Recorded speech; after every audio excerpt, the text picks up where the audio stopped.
Jai Shri Ram.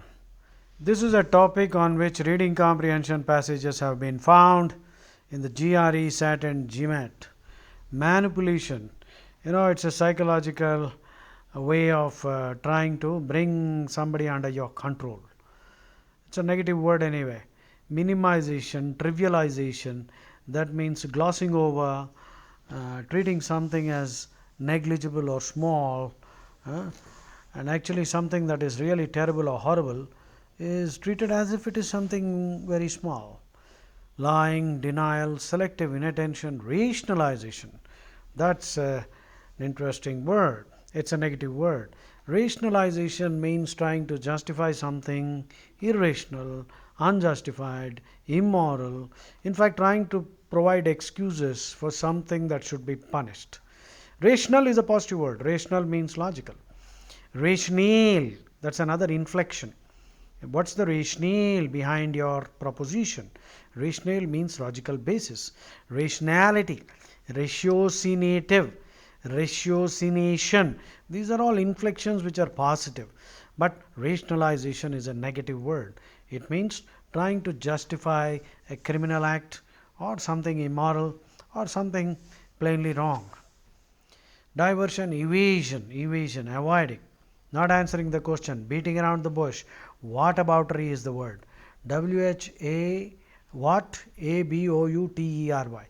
Whataboutery is can be defined as not answering the question and instead raising some other thing, or indulging in recriminatory exchanges. That means recrimination means A accuses B, and B, instead of trying to defend himself or explain why the accusation is wrong, he in turn accuses A.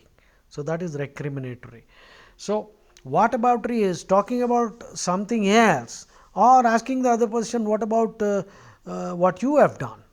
So A accuses B of corruption, and so B, instead of defending that, will talk about the corruption that A indulged in or corruption that somebody else indulged in but got away without being punished. So this is whataboutery.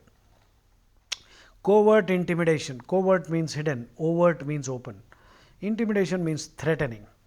Guilt tripping. This is one thing which parents indulge in, grandparents indulge in, most conservative, extremely conservative people. That is, telling the other person that he is somehow morally, wrong, faulty, and he should be guilty for his bad behavior.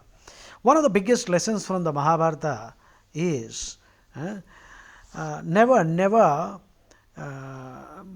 passively accept humiliation or unjust behavior from a person simply because either he is in authority or because he is aged.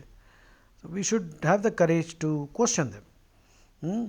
In fact, if they do not give up their disgusting behavior, best thing is to wash your hands off such people, whosoever it might be. Because Bhishma, Drona, they were all behaving like this, and Pandavas tolerated them, and finally they had to face the war. If they had put those chaps in their places, probably the war would not have taken place. Shaming the victim, victim shaming, playing the victim card, vilify means to defame, vilifying the victim, so victim shaming. So the rest of them, feigning ignorance, feigning innocence. Feign means to pretend. Brandishing anger. Brandish means to display. So brandishing anger is another defense mechanism. These are all ways in which psychopaths. A psychopath is a very intelligent person who will manipulate everybody, and manipulate means to psychologically control somebody and use them and sort of abuse them. Jai Shri Ram. Beware of these things. Jai Shri Ram.